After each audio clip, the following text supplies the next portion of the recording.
Bonjour à tous et bon sabbat. On voit que le soleil est au rendez-vous, n'est-ce pas? Que les musiciens sont là, que la technique est là, que les enfants de Dieu sont là. Je rends grâce au Seigneur pour ce réveil qui m'a permis de vivre ce matin. Hier soir, j'étais au chevet de notre frère Sylvain Filet et nous étions en train de prier, vu l'état de sa maladie. Mais sa famille, en tout cas, nous salue tous ce matin et nous sommes très heureux, en tout cas, de vous transmettre aussi leurs salutations. Mais nous continuons aussi à prier pour Philé, Sylvain, mais aussi pour toute la famille. La liberté, mais à quel point, n'est-ce pas? C'est aussi là quelque chose que nous devons affectionner. Raison pour laquelle je voudrais inviter, voilà, je ne dirais pas un spécialiste de la poésie, mais un amoureux de la poésie. Et je voudrais appeler notre frère Jacques, qui en tout cas voudrait nous faire partager ce matin un poème qu'il a écrit sur la liberté. Je le laisse, voilà, nous faire parcourir ces quelques lignes. Je vous invite à tendre l'oreille de votre cœur.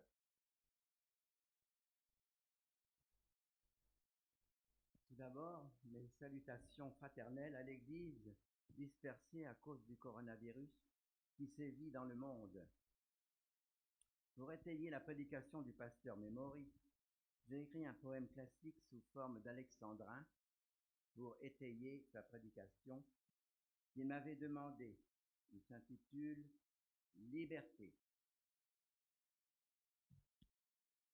Ô liberté chérie, où vont tous les oiseaux vers de nombreux pays en leur site si beau. Et puis ce mot gravé de notre République, l'on abuse parfois dans nos moments critiques. Liberté de penser, puis liberté d'agir. Homme, rappelle-toi qu'il te faudra mourir. Par tes choix, ne fais pas de vilaines bêtises. Ton salut dépendra de ce qu'on autorise. Libre de croire en Dieu, libre de croire en soi. Dans le monde aujourd'hui, beaucoup n'ont plus la foi. Choisir notre chemin, c'est notre libre arbitre. Le Christ ne force pas. Nul besoin d'un chapitre. Un don, la liberté. Respect du Créateur face à nos décisions, qui sommes tous pécheurs. La Sainte Inquisition fut toute diabolique. Fanatisme pervers venant d'ecclésiastiques. Les croisades aussi, contre les musulmans. Ah, que de sang versé, spectacles infamants. Liberté de penser, d'agir, quelle hérésie. Mais que fait-on ici du mot apostasie? Comment aimer son frère et comment vivre en Dieu lorsqu'on l'oblige à croire aux ordres pernicieux? Beaucoup sont morts, martyrisés pour leur croyance. Ils firent le bon choix en leur sainte espérance. Liberté de penser et liberté d'agir. Choisissez d'aimer Dieu pour ne pas le trahir. Amen.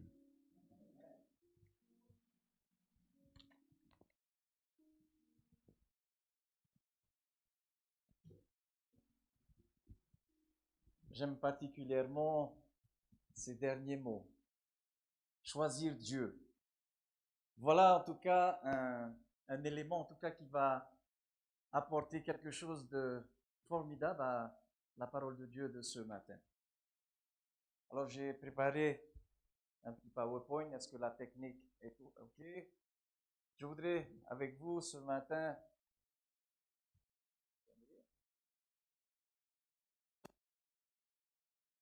vous raconter l'histoire. Donc, j'ai aussi une histoire à vous raconter. C'est l'histoire du joyau. Est-ce que vous le connaissez? C'est l'histoire d'un homme riche, justement, qui collectionnait justement ce qu'on appelle les diamants, n'est-ce pas? Vous connaissez ça, hein? Il y en a peut-être qui en portent sur leur bague. Et cet homme était tellement, en tout cas, attiré par cela, qu'il finalement, il en a fait un trafic mondial. Et finalement, il avait aussi dans son trafic pensé à un ami qui était au loin. Et cet homme-là, en tout cas, avait collectionné pas mal de diamants et il avait pensé à son ami et il s'était dit qu'il allait envelopper, on va dire, ce diamant dans une feuille. Et il déchira une feuille d'un livre, il enveloppa ce diamant et il l'envoya à cet ami. Et cet ami, justement, était tout étonné de pouvoir voir ce diamant qu'il va recevoir entre ses mains. Mais qu'est-ce que c'est que ça? Qu'est-ce que c'est que ce bout de papier? Qu'est-ce qu'il y a dedans? Et à sa grande surprise, bien sûr, il va découvrir ce diamant. Waouh! Je vais devenir riche. Je vais pouvoir faire pas mal de projets. Mais il y a quelque chose qui va l'interpeller.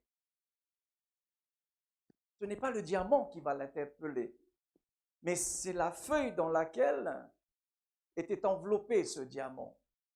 Lorsqu'il va ouvrir cette feuille, il va voir ce qui est écrit sur cette feuille.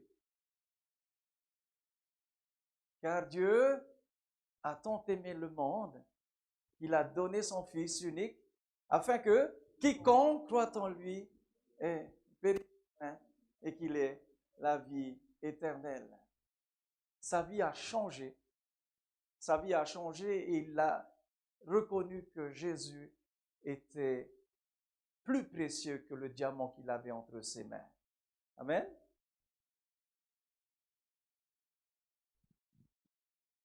Voilà.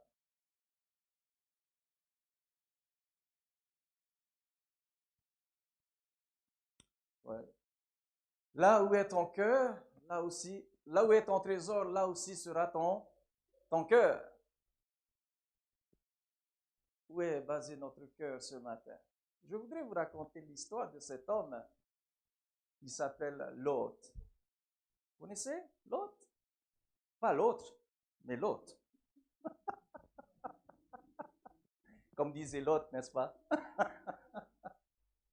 Voilà. Je voudrais faire avec vous une petite récapitulation de son histoire qui se trouve dans le livre de la Genèse, n'est-ce pas? Parce que vous savez que le livre de la Genèse commence avec un test, il finit avec un test. Vous savez ça, n'est-ce pas?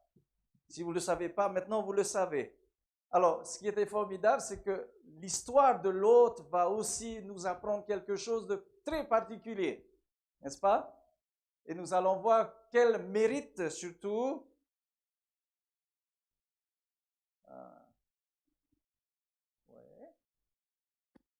voilà, nous allons voir en tout cas quel mérite a la parole de Dieu pour nous ce matin et surtout quel est l'avantage pour nous de comprendre ce que veut nous décrire la Bible ce matin.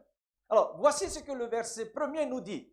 Lot fait bon accueil en se prosternant devant les deux anges. Et ça, nous pouvons le voir au verset chapitre 19 et le verset 1er, n'est-ce pas? Les deux anges arrivèrent à Sodome sur le soir. Lot était assis à la porte de Sodome. Quand Lot les vit, il se leva pour aller à leur rencontre et se prosterna.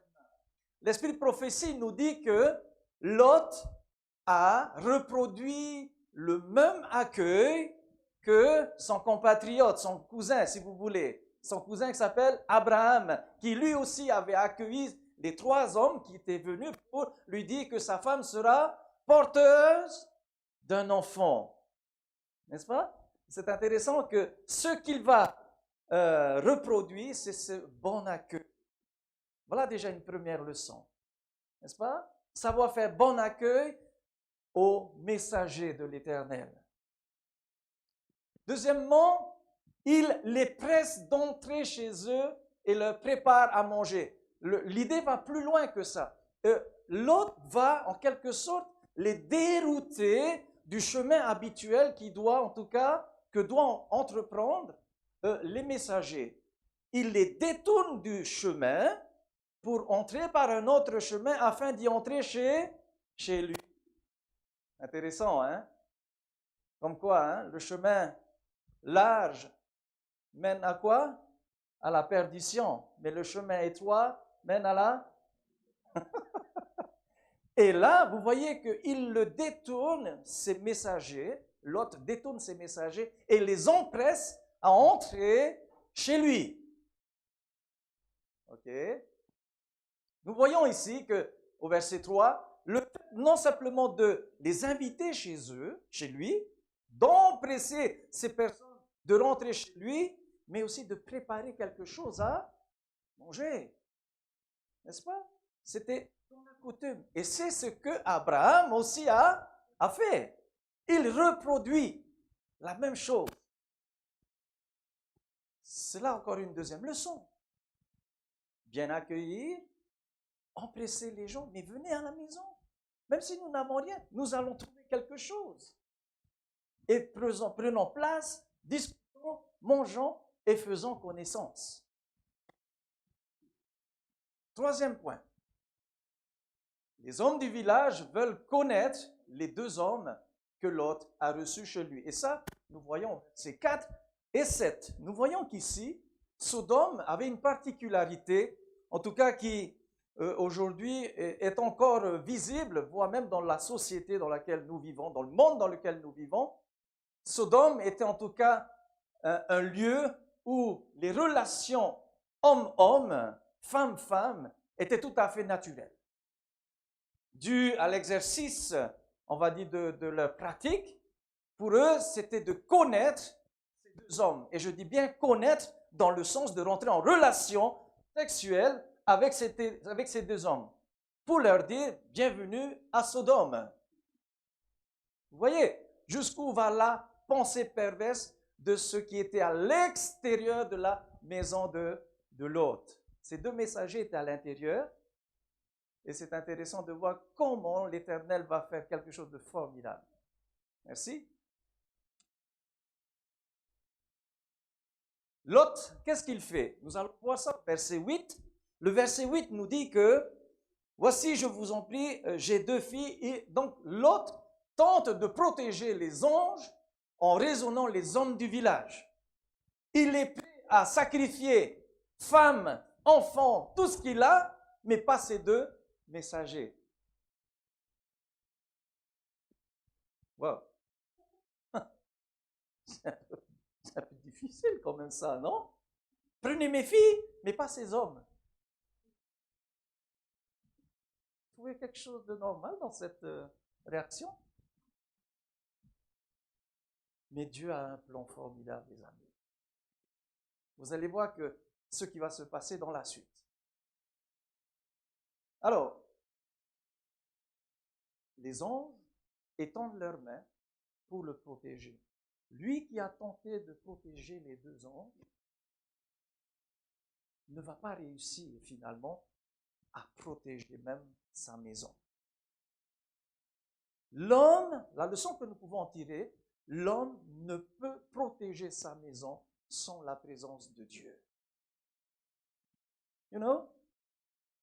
L'homme ne peut protéger sa maison sans la présence de Dieu. L'homme ne peut protéger sa maison sans la présence de Dieu. Ça veut dire que je ne peux pas me protéger sans la présence de Dieu. Je frissonne quand je dis ça, les amis. Parce que c'est tellement vrai. Une personne sans la présence de Dieu, c'est une personne perdue, qui essaie de passer par ses efforts, de faire tout ce qu'il veut pour plaire, pour essayer de protéger, mais sans effort. Mais regardez ce qui est intéressant, ce que la parole de Dieu maintenant va nous dire. Les anges, au verset 10, étendirent la main, firent rentrer Lot dans sa demeure auprès d'eux, dans la maison et fermèrent la porte. Et là, ils frappèrent d'aveuglement les gens qui étaient à l'entrée de la maison, depuis le plus petit. Donc, vous voyez, on apprend même cet exercice aux plus jeunes, n'est-ce pas? On apprend même aux jeunes de pratiquer la sodomie, appelant un chat un chat.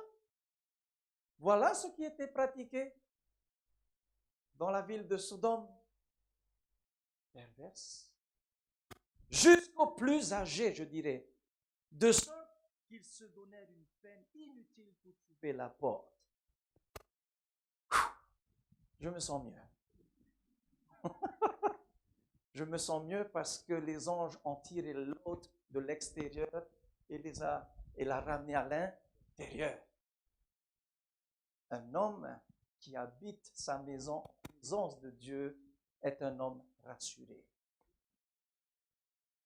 Il y a une certaine liberté qui va s'installer, une certaine assurance, une certaine garantie. L'autre va reconnaître qu'il n'a pas les moyens, qu'il n'a pas la force de vaincre ces personnes, parce qu'ils étaient plus forts. Et vous savez que la Bible nous dit que Lot était un immigrant.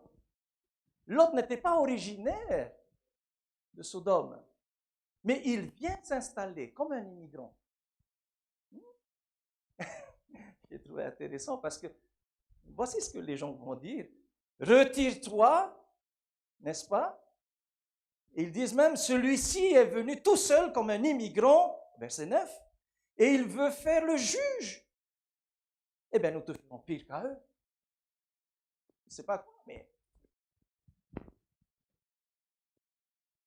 on peut imaginer tout ce qu'on veut. Le pire. Mais voilà que finalement, les choses vont changer. Changement de situation. Lot se retrouve maintenant protégé par les messagers de Dieu. Il y a quelque chose qui va se passer maintenant dans ce merveilleux discours que nous allons voir, c'est que l'apôtre Pierre va nous dire qu'il a délivré Lot, homme juste, qui était affligé par la conduite immorale de ses contemporains sans scrupules. Et c'est ce que l'apôtre Pierre nous dit, n'est-ce pas? Car ce juste qui vivait au milieu d'eux voyait et entendait tout ce qu'ils faisaient jour après jour, leur vie scandaleuse tourmentait son cœur honnête. Donc, vous voyez que Lot avait cette particularité d'être honnête aussi. Malgré l'entourage, malgré le cadre dans lequel il vivait. Mais lui, il est resté fidèle.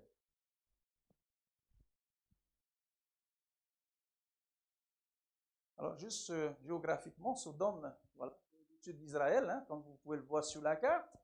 Nous voyons également que Sodome aussi est au-dessus de la mer Morte, n'est-ce pas? Et le contexte nous montre bien que ce que nous voulons en tout cas voir de cette ville, n'est-ce pas? Une ville de luxure où on pouvait en tout cas, le commerce était facile, il y avait plein de choses et soi-disant c'était intéressant de vivre là-bas parce qu'il y avait plein de choses qui pouvaient en tout cas nous distraire, beaucoup de choses qui peuvent aussi nous faire vivre dans la luxure, voire même peut-être un peu trop. Mais ce que je trouve intéressant en tout cas dans ce message, c'est cette particularité que Dieu aura part dans la vie de Lot. Maintenant, nous allons voir la particularité de cet homme que nous appelons Lot, qui a aussi cette patience pour Dieu, qui était aussi fidèle. Nous allons voir maintenant qu'est-ce qu'il avait comme problème, en fait. Quelle était la particularité de cet homme? Le verset 14 nous dit, Lot, après avoir entendu que les messagers lui dirent, sors, bien sûr, nous avons vu ça au verset 13, les messagers lui dirent, sors, toi et tes gens, n'est-ce pas? Les hommes lui dirent, qui as-tu encore ici? Gendre et filles, et tout ce qui t'appartient dans la ville, fais-les sortir de cette endroit. Et je veux appuyer quelque chose parce que ces deux anges vont lui dire, l'Éternel nous a envoyés pour détruire la ville. Il y a quelque chose maintenant qui va être assez contraignant. Regardez bien. Lot alla quoi? Trouver ses gendres pour leur dire, vite, partez d'ici, car le Seigneur va détruire la ville. Ça va? Le message est clair? Dieu va détruire la ville. Mais, le texte me dit, mais, ils s'imaginèrent qu'ils... Quel était le caractère finalement de ce Lot? Qu'est-ce qu'il faisait? C'est quelqu'un qui aimait plaisanter. Comment peut-on croire en une personne qui aime plaisanter? Continuellement plaisanter. Je ne dis pas qu'il y a de l'humour, mais qui aime continuellement plaisanter, plaisanter, plaisanter. Vous savez, les trucs entre les jeunes, là. Hey, blague, c'est bon. Hein? Rigole, blague. Eh bien là, ce n'était pas une blague. Les gendres, n'est-ce pas, vous dit ici, l'autre, il s'imaginait qu'il plaisantait. C'est-à-dire que la relation qu'il avait avec ses gendres était basée sur la plaisanterie. Il n'y avait pas de sérieux. Donc, il y a un message d'urgence, les amis, nous devons prendre au sérieux le message. L'église dans laquelle j'ai grandi, ce mouvement que nous appelons l'église adventiste du 7e jour, cette église prophétique a un message d'urgence à annoncer au monde. Ça va? Ça veut dire qu'après la prédication, nous devons être requinqués, remplis de l'Esprit de Dieu pour cibler les personnes que nous aimons, peut-être nos gendres, peut-être nos enfants, peut-être nos grands-parents, peut-être nos voisins, peut-être nos amis, et leur dire, Dieu va détruire la terre. Voilà quel est le message. Que nous le voulions ou pas, Jésus revient. Amen. Voilà l'espérance. Dieu détruit cette terre, mais avant cela, Jésus revient. Et parce que Jésus revient, ce message, je veux te le partager, je veux te le dire, mais je ne veux pas te le dire avec quelques mots légers, mais je veux te le dire avec un cœur sincère parce que je t'aime. Parce que je veux te voir là où Dieu a préparé une place pour toi et moi. Raison pour laquelle, les amis, ma place ici à l'église ne doit pas être une place superficielle où je dois venir plus ou moins m'asseoir chaque sabbat sur cette place et voilà. Alléluia, alléluia, alléluia, alléluia, gloire au Seigneur, n'est-ce pas? Et quand j'ai traversé les portes, combien de comptes en banque déjà? C'est quoi les plans déjà ce soir? WhatsApp? Cela devrait nous interpeller, chers frères et sœurs. Lot n'a pas eu cette vision des choses. Et vous allez voir pourquoi. Parce que l'esprit prophétie va nous expliquer le pourquoi. Ce qui se passa pendant la destruction, c'est une image que nous pouvons avoir, en tout cas, de ce qui s'est passé. Ce sont des peintres qui l'ont décrit, n'est-ce pas? Ce qui s'est passé pendant la destruction. Mais qu'est-ce qui s'est passé après? Regardez ce qui s'est passé. Aux premières lueurs du jour, les anges pressèrent Lot. La Bible nous dit même qu'il prit par les bras, n'est-ce pas? En route, disait, prends ta femme, tes 2 filles, sinon vous perdrez la vie quand la ville paiera ses crimes. Qu'est-ce qui se passe? Verset 16. Lot hésitait encore. Y a-t-il des personnes qui hésitent encore ici de se donner à Christ déjà? Est-ce qu'il y a encore des personnes qui se disent, il y a encore le temps, après le Covid, quand on va trouver le vaccin contre le Covid, peut-être je vais donner ma vie à Christ. Chers amis, je ne vais pas vous prophétiser quoi que ce soit, mais je veux simplement nous révéler qu'aujourd'hui, Jésus a besoin de sauver encore le plus grand nombre d'entre nous. Je peux être baptisé depuis longtemps, mais je ne suis pas encore convaincu, voire même converti. Je ne veux pas que vous apparteniez à une église, mais je veux que vous compreniez que dans notre vie personnelle, c'est Christ qui doit vivre en moi. Amen. Ça veut dire que Jésus brûle en moi, et quand il brûle en moi, je dois donner le meilleur exemple de Christ en moi. Voilà ce que je dois vivre tous les jours. Une vie de prière personnelle, c'est ce que l'Évangile nous dit, il se retirait tout souvent où ça? Tout seul. Très tôt le matin, il était en connexion avec son Père. Il invitait ensuite les disciples à participer à un temps de prière. Ensuite, il participait avec ses disciples à partager une expérience dans la journée. Et même après tout cela, Pierre aussi, lui, n'a pas eu cette conviction. C'est simplement un fait, n'est-ce pas? Mais ce n'est pas pour Pierre que nous venons ce matin, c'est pour Christ. C'est pour vous et moi. Regardez bien maintenant. Lot hésitait encore. Les anges le prirent par la main, ainsi que sa femme et ses 2 filles, et le conduisirent hors de du lieu de destruction que Dieu était en train de faire. Car le Seigneur voulait le sauver. Et le Seigneur veut te sauver aujourd'hui. Amen. C'est parce qu'il t'aime.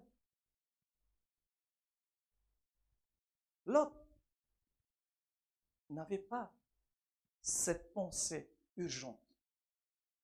L'esprit de prophétie va nous dire quelque chose de formidable, les amis. Smith, quand quelqu'un te dit, quand ta femme te dit « je t'aime »,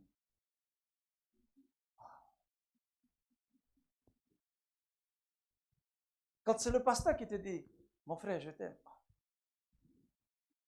n'est-ce pas? On est touché par des mots, par des sentiments. Mais là, chers amis, c'est une question d'urgence. Le monde dans lequel nous vivons est en train est sur le point d'être détruit. Il est de notre responsabilité de toucher un mot. Ce matin, j'ai beaucoup apprécié le témoignage d'une sœur qui est venue me voir dans mon bureau. Elle me dit, pasteur, Dieu est en train d'accomplir quelque chose. J'ai rencontré une femme ce matin avant de venir. Et elle me dit, où est-ce que tu vas au travail? Elle dit, et cette sœur lui répond, mais non, aujourd'hui, je vais pour l'Éternel, parce que c'est le jour de l'Éternel. Si tu veux, et ce qu'elle a fait, elle a donné un prospectus. Elle a dit, lis, Jésus revient. Des messages très simples, courts. Vous aurez de l'impact. Pas vous, c'est l'Esprit de Dieu qui travaillera. N'est-ce pas? Vous êtes des agents. Vous avez un fascicule entre vos mains ou un texte comme celui du joyau qui a été reçu entre les mains de cet homme, de cet ami, n'est-ce pas? Et qui, simple mot dit, car Dieu a tant aimé le monde. Nous continuons. La femme de Lot s'appelait Édith. Eldith, si vous voulez, mais du nom d'Édith. Voici la stèle qui représente, en tout cas, d'après les chercheurs, qui représenterait l'épouse de Lot. D'une femme qui était en chair devenue statue de sel, une femme qui n'est plus reconnaissable, une femme qui est transformée, devenue non plus un cœur de chair, mais un cœur de...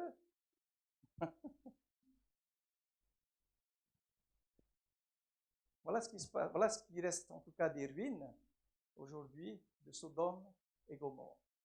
Une ville prestigieuse à l'époque, beaucoup d'âmes. Aujourd'hui, voilà ce qui reste, les ruines. Il y a de jolies pierres, bien sûr, mais derrière toutes ces pierres, il y a une histoire.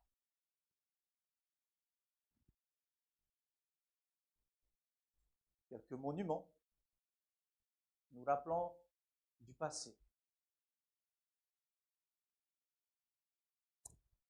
Pourquoi cela arriva-t-il à Lot? Voici ce que l'Esprit prophétie nous dit maintenant. Nous reprenons d'abord le texte de la Genèse 13, verset 12. Voici ce que nous dit Genèse, la parole de Dieu. Abraham habita dans le pays où coule le lait et le miel, c'est-à-dire Canaan. Et Lot habita dans les villes de la plaine et dressa ses tentes vers... Ça va? On va relire. Abraham habita dans le pays de Canaan où coule le lait et le... c'est bon ça, hein? Le lait et le miel. Vous aimez le miel? Ah, j'aime le miel. Moi, toi aussi, tu aimes le miel, n'est-ce pas? Bien sûr. Oui. Lot dressa sa tente vers Sodome. Ça veut dire que son regard, chaque matin, quand il se levait, n'est-ce pas? Il avait son regard tourné vers Sodome.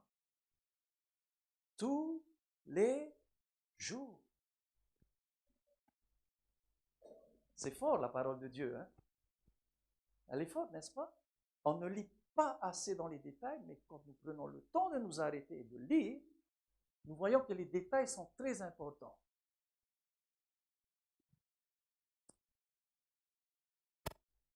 Nous allons avancer. Voici ce que l'Esprit prophétie nous dit. Si Lot n'avait manifesté aucune hésitation, s'il avait obéi, patriarche et prophète, page 140-141, s'il avait obéi à l'avertissement sans plainte, ni murmure, et s'était courageusement dirigé vers la montagne désignée, son exemple eût sauvé qui? Sa femme du péché qui l'a perdue. Elle aurait eu la vie sauve. Mais l'hésitation de son mari avait atténué dans son esprit l'importance de l'appel divin et son cœur reste à Sodome, se rebella contre les jugements de Dieu qui la privait de son bien-être. Cher mari, nous avons une sacrée responsabilité envers nos épouses. Si nous-mêmes, nous avons nos regards tournés vers Sodome, vers les choses que nous apprécions, naturellement, nos femmes auront les regards sur Sodome. Mais si nous avons les regards tournés vers le ciel, automatiquement les regards de nos femmes, de nos enfants, seront tournés vers le ciel. Amen.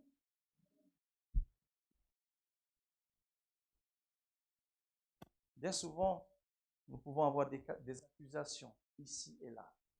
La parole de Dieu me dit que celui qui, n'est-ce pas, celui qui n'a point péché, ou celui qui n'a point commis de péché, lance la première pierre. N'est-ce pas? Si tous les jours dans notre vie, nous avons cette parole de Dieu qui est au centre de nos maisons, de nos cœurs, de nos vies, que nous prenons le temps, ça ne sert à rien de parcourir toute la Bible si nous n'avons pas compris une seule phrase d'un texte pour changer quelque part un sentiment que j'avais, mais un nouveau sentiment qui est en Jésus-Christ et qui m'habiterait. Ce à quoi, en tout cas, si nous portons chaque jour nos yeux vers la parole de Dieu,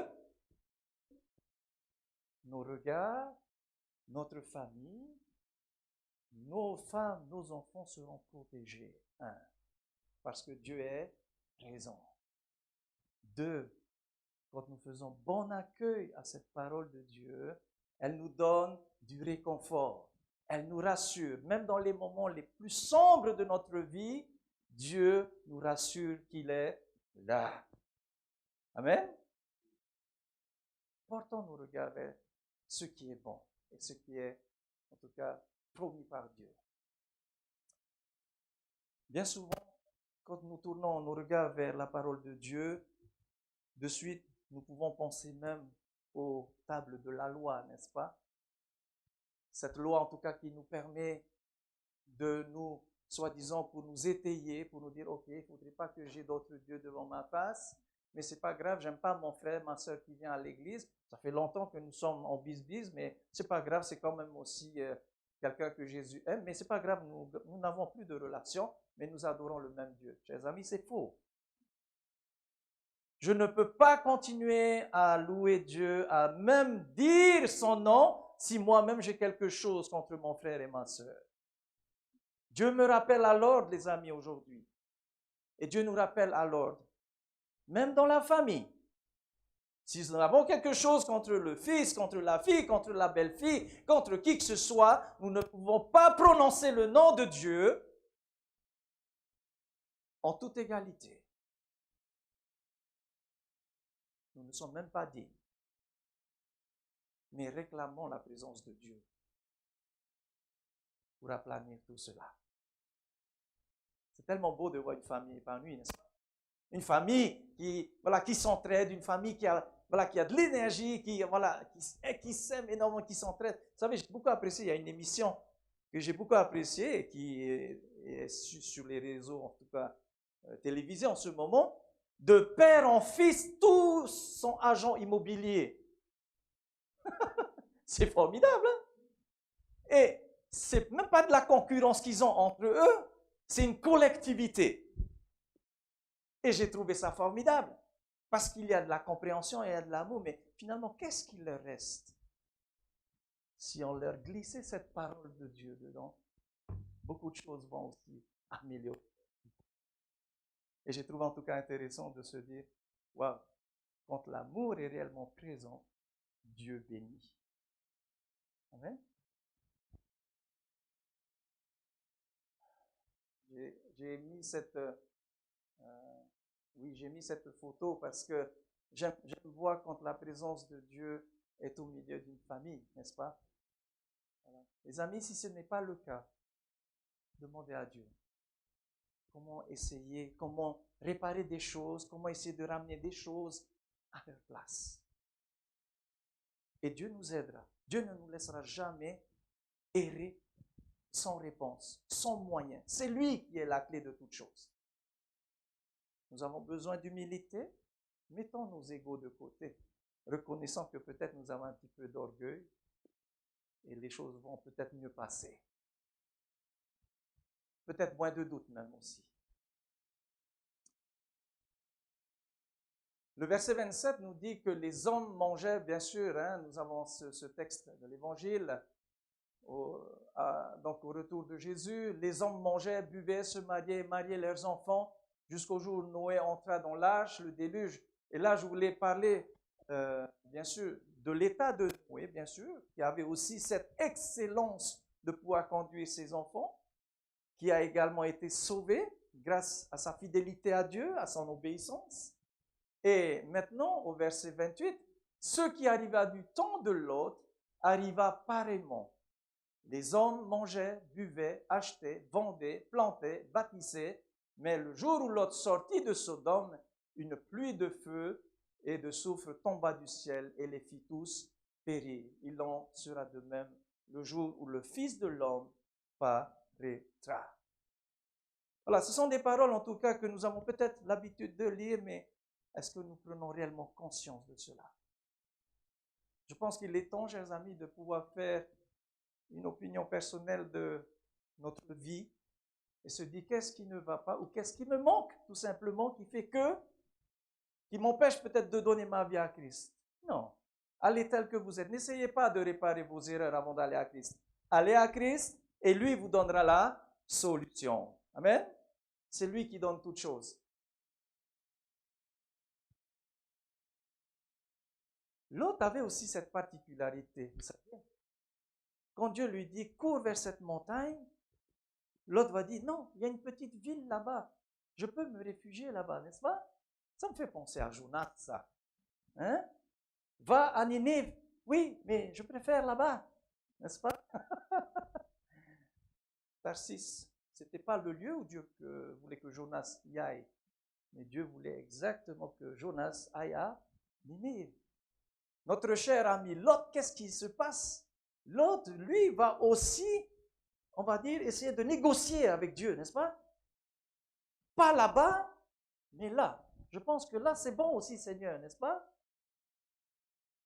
Vous allez voir, vous avez vu ce qui s'est passé lorsque le choix de l'homme se met à la place de Dieu. Dieu accepte. Dieu accepte du choix que vous faites, que nous faisons. Mais qu'est-ce qui se passe? En allant vers cette petite ville, il va se passer quelque chose. Le voilà, lui, ses 2 filles et sa femme, courant dans cette petite ville qui, par le choix humain, fera périr son épouse. S'ils avaient couru eux tous à la grande montagne, aucun d'eux ne se retournerait. Mais par le choix de Lot, vous savez que la ville n'était pas très loin de Sodome. Et n'oublions pas une chose, c'est que la femme avait toujours les yeux tournés vers Sodome. Quand Dieu nous dit de vous éloigner, éloignez-vous. Ne cherchez pas à compromettre. Ne faites pas de compromis, des choses qui vont vous plaire, vous, personnellement, et qui prendra des risques pour votre famille. Ne prenons pas ce risque, les amis. Faisons comme l'Éternel nous dit. Allons à la montagne. Courez vers la montagne. C'est là que sera votre salut.